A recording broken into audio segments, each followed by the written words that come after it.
From the Oakland Hills to Jack London Square, from the Port to the Coliseum, this is Talk of the Town, an in-depth conversation about the people and issues important to Oakland. Hello, I'm Dave Clark, and welcome to Talk of the Town. I am so glad you're here with me. I've got a lot to talk about and a lot to show you, but I also have a very special guest. My guest is right here. I call him Chief. Former Oakland Police Chief LeRonne Armstrong. I'm so glad that you're here, my friend. Thanks for having me, Dave. So much has been going on, so what's new?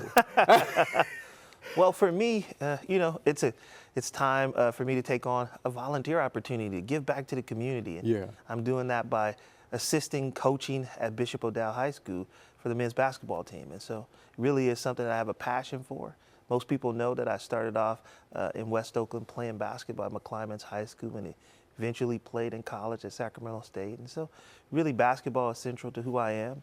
And so this is my opportunity to give back to young student athletes who I think have a great opportunity to not only win on the court, but win in the classroom. So you're at Bishop O'Dowd with the great head coach, Lou Ritchie. Yes. And so interacting with the players there, how's that going? It's been great. Coach Ritchie gave me an opportunity. Him and I have known each other for a very long time. We knew each other since we played high school basketball.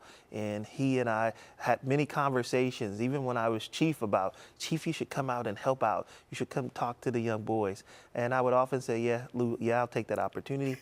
And finally, as I was hanging out around the house, Lou calls and goes, you got to do it. And I said, okay. And it's been really fun being out there, being on the court, talking to young student athletes, explaining to them why I have such a passion for the city of Oakland and the community, and why I think it's important to give back.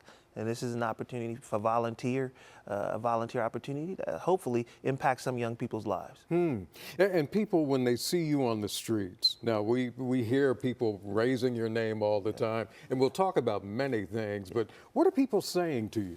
People say they miss me first. They wish I was still in the position. They appreciate the work that I did when I was chief, and they like to see me doing something else in our community. And so I appreciate all of the well wishes and all the gratitude that everybody's shown me. And I don't know what the future holds, but it's going to be something in Oakland. And so I look forward to that, and we'll see what happens. Yeah, interesting. We're there are certain things we can't get into. We all know about that. But do you remember the day when you were no longer the police chief of Oakland? Yeah. And what was that day like? It was a tough day. The idea that you work for nearly 25 years to accomplish a goal, and that you feel like you was doing a pretty good job in a position, and you know how much you mean to the community. Yeah. As someone born and raised here, someone who has so many relationships across the city, and really came to work every day with a genuine passion for making Oakland safer, it was a really difficult day. Not only did I, obviously feel, a sense of failure in some ways because I was no longer in the position, but I also felt like the passion that I brought to the job every day was no longer there. And so it was a tough time, but time heals. I'm a person that believes in God and really, reached into my faith. And I must say, I think some of my spiritual counselors like Bishop Bob Jackson at Axel Gospel, who has been someone that has been open and there for me whenever I needed to speak with someone. So it's been a process. And talk about the impact on your family, your wife, the kids. Yeah, I think, I think that's the thing that people don't see, is that, your children look to you as a hero. They look to you as somebody that they know that has accomplished a really, really important, position. And then to see that taken away obviously hurts them as well, because you're their hero.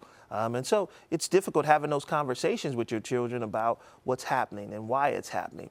But, I'm happy that my children are all really, bright kids that really understand that some things are out of your hands. And so they all are graduates of Bishop O'Dowd High School. And so, oh, really? Yeah. Okay. Yeah. So we have a family connection to the high school, and they're all doing really well. And so, it was tough for our family, but I think it brought us closer together because we all knew that with all of the media coverage and things like that. We'd have to stick together, and I really do appreciate their support. And, you know, I appreciate you taking time to talk to me. You and I know each other, and we've talked about many things. So it's good to just catch up and see you and all of that. I'm going to go directly to when you see Oakland today, and when you hear people talk about Oakland, and often it's tough, it's negative, it's your hometown. What goes through your mind? Well, I feel like it is difficult to hear. It's difficult to hear people talk about how afraid they are to be in the city. It's difficult to hear people feeling like their vehicles, their property isn't safe in the city. And so that's challenging for me because I feel like I had so much to offer and I'm not able to actually help solve the problem. But for me, it's a city that I love, a city that I care about, and I know that Oakland will work its way through this. And so this is a tough time for our city. Obviously, violence is at a level that all of us are concerned with. And, you know, as a parent, you know, first of all, you worry about your children when they go out. You worry about what's happening in our community, you know, to our seniors. We worry about those that are afraid to go out and shop because they're fearful of something happening. Those are all the things that concern me, as well as so many residents across our city. And so my hope is that we see some change in our city. We hopefully are able to address these crime-related issues because Oakland doesn't deserve this reputation. It doesn't deserve to be viewed like that. There are people who wonder out loud, can Oakland survive? Can Oakland make it? How would you respond to that? I believe Oakland is built on resiliency. It's been a city that people have always spoke negatively about, and we've always overcome difficult times. I think we'll overcome this difficult time, but it definitely will take strong leadership. It will take a vision for this city, you know, as we, you know, continue to try to address these crime issues. Oakland should not be known as a city of violence and crime. That was something as chief I always tried to fight against people's perception about our city. The reality is that I believe Oakland is one of the most beautiful cities in the country. I believe that the weather is amazing, and I believe that this city has so much to offer to people who haven't seen it for what it truly is. And so many creative people have come out of this city, and I think the heart of this city will show people that will overcome even this difficult time. And I know another one of your focuses, and you talked about it earlier, working with young men. Why is that so important for you? Well, you know, growing up in West Oakland, you didn't have very many role models. And it was challenging to find someone that would come out and speak to you about doing positive things in your community. So really, I've taken the time recently and working with clubs like Making Moves, working with the coaches from McClymonds High School, Coach Peters, really want to recognize him and them organizing conversations with young people. So I've been around to a couple Oakland Unified School District campuses. I've spoken at McClymonds High School and Oakland Tech and had a chance to interact with students and talk about my story, talk about a story that was around violence, that the murder of my brother when he was in high school and how that impacted me and sort of drove me towards law enforcement and wanting to build a safer community, but also about giving back, about the recognizing that it was so important that I came back to my community and did something positive. And you said you're sometimes surprised that the kids know who you are. You know, thanks to Channel 2 and other news stations. Well, you know. Yeah, young people know who I am.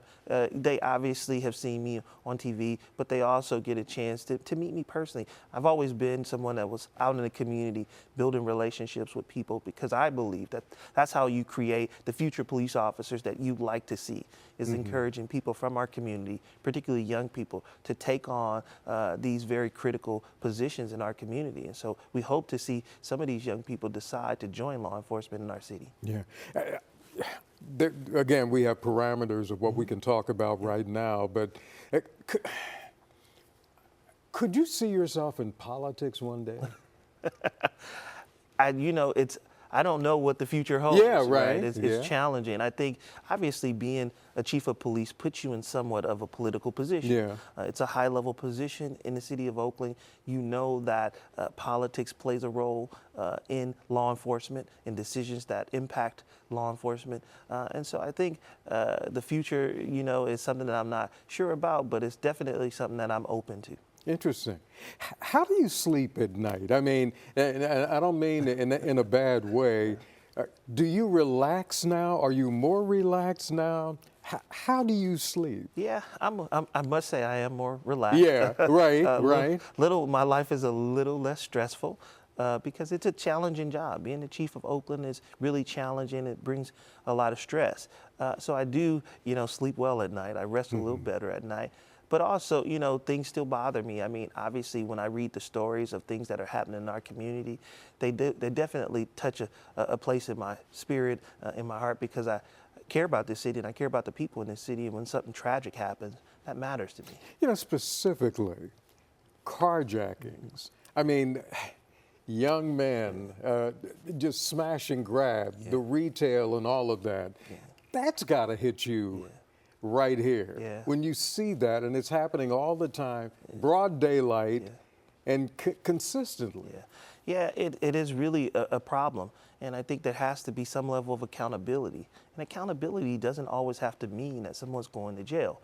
It has to mean that we are actually saying to people what behavior is unacceptable. And if that means we need to create diversion programs, if that means we need to find job placement programs, but we have to tell people that this type of behavior is unacceptable and we have to hold them accountable. Too many people are fearful right now of these type of crimes. Carjackings come as some type of force, meaning that there was a weapon or some threat of harm to the person.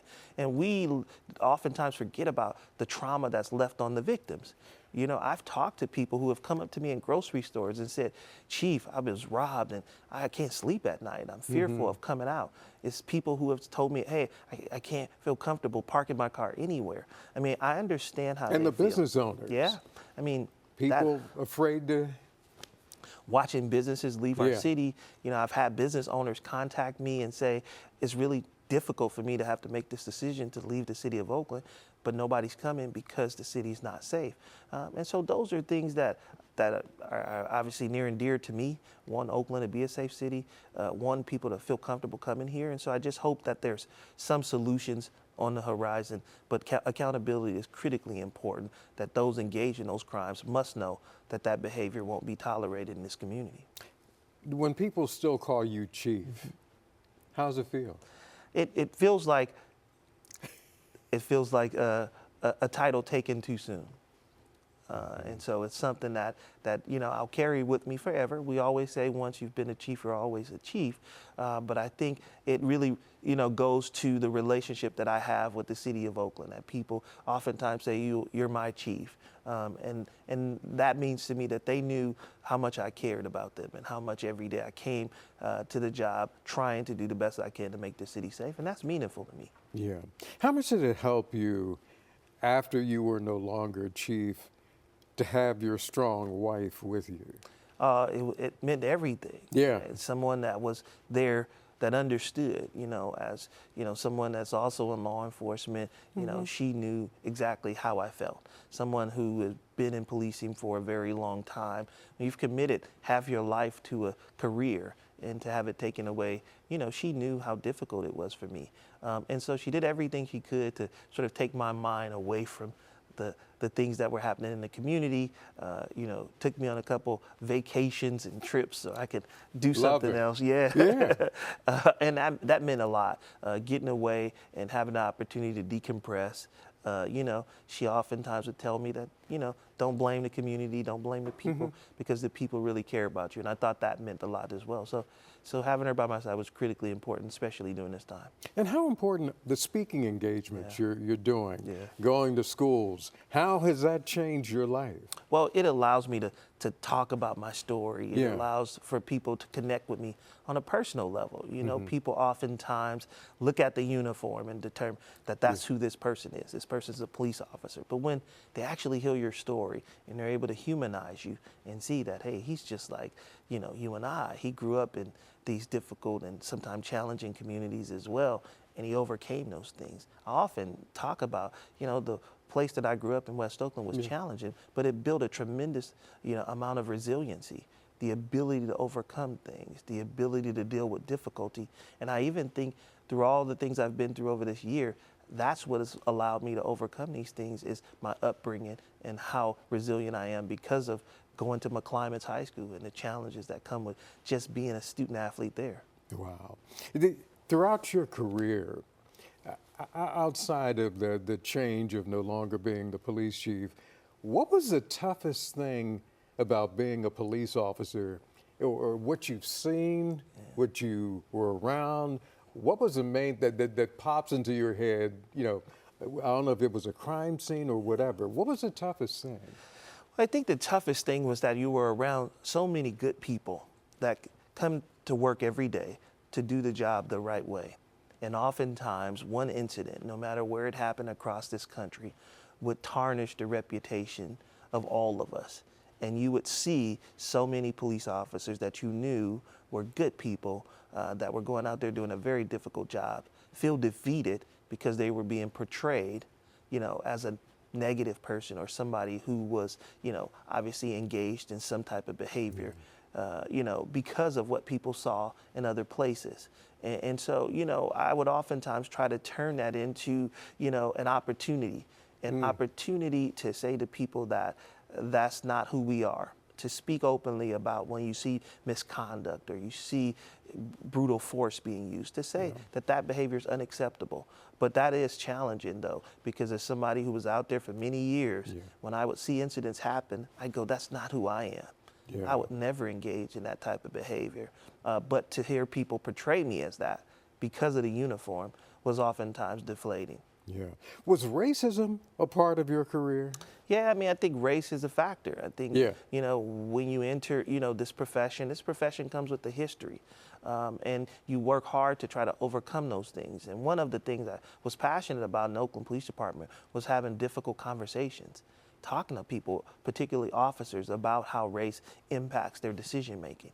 The work that I had an opportunity to do with Dr. Jennifer Eberhard from Stanford University was really about bias and explaining to people that everybody has biases, and sometimes those biases can impact your decision making.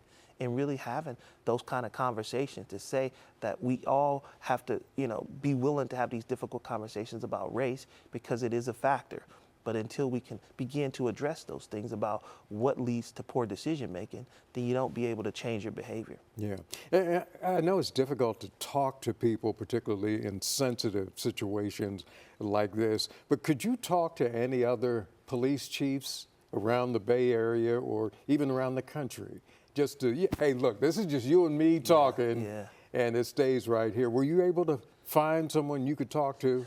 Yeah, I've had some really good mentors, some people that I could call on and speak to them. Obviously, you know, someone that I see as a dear friend, Chief Bill Scott in San Francisco.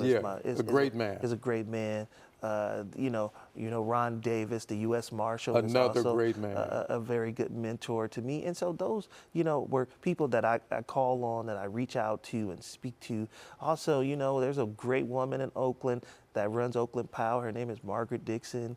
She has always been someone that has been there for me, and she's doing tremendous work with young people across our city and has been doing that work for many years. And so she's someone that I also reach out to when I want to talk to somebody, and she's just a great, you know, resource for me. You're a great resource too. I think you're just, you know, I said this from the first day we met. You're a great man with a great heart. Were you always that way? Thinking back when you were a kid? Yeah. I always see myself as a kid that was a caring kid, but I think the tragedy that happened in my family did have an impact on me. And it was something that as a 13-year-old, you had to overcome this sort of meanness that you have because you lose somebody that's so important to you. And then you start to recognize that this city, this community needs to be built around love, that we need to care about each other more. To see so much violence and so many people losing their lives, it actually made me feel more compassionate for my community.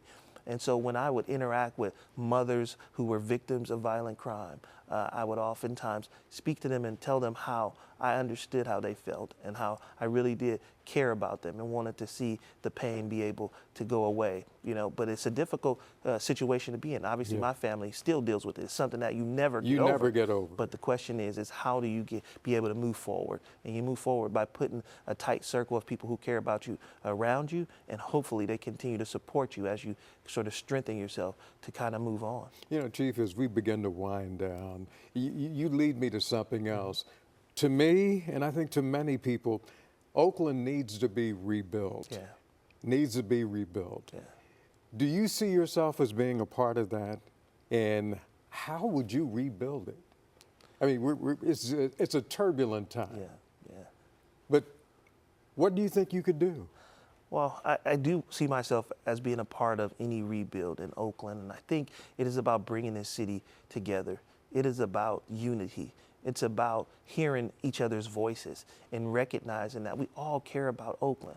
And generally, we all want the same things. But oftentimes, we can't get there because we can't have conversations that allow us to lead to actual tangible solutions. I hope that I can, at some point, in whatever role I play, bring people together and bring a vision forward for this city that's positive, to change the image of this city. Now, I know how to fight crime. I know how to deal with violence. The question is how do we build a vision for this city that everybody can get behind? Oakland is as beautiful as any city, and we need to show that beauty. We need to let the Oakland sides really shine in this city. Without stepping on lines or anything like that, but looking back at your career, on a scale of 1 to 10, where would you put yourself? Well, for me, as a young boy growing up in West Oakland with never one thought about being a police officer, never imagining myself being a police chief, I say that, for my career, I think I've shot off the scales. I go beyond a 10. I never thought that I'd be in this position. I never thought I'd have this opportunity. And so to be, in this place where I am today, I'm just grateful to God to have this opportunity. Well, I know there are going to be many other opportunities. I appreciate you coming in and just chatting. You and I, we can sit here and chat forever, but I'm thankful that you're here. Yeah. I'm going to congratulate you on credit for the great things you're still going to do. And maybe when I come over to Bishop O'Dowd, you can just help me with my jump shot. I'll definitely give you some pointers. But you can't laugh at me. You got to promise. I promise. Okay. I still call you Chief. LeRonne Armstrong, it's a pleasure that you're here. And please give my best to your family and the best of everything. And I thank you for being with us. Thank you, my friend. Thank you for having me, Dave. I appreciate it. My guest, Chief LeRonne Armstrong, former police chief of the city of Oakland. And I thank you for joining us. And I'll see you next time on Talk of the Town.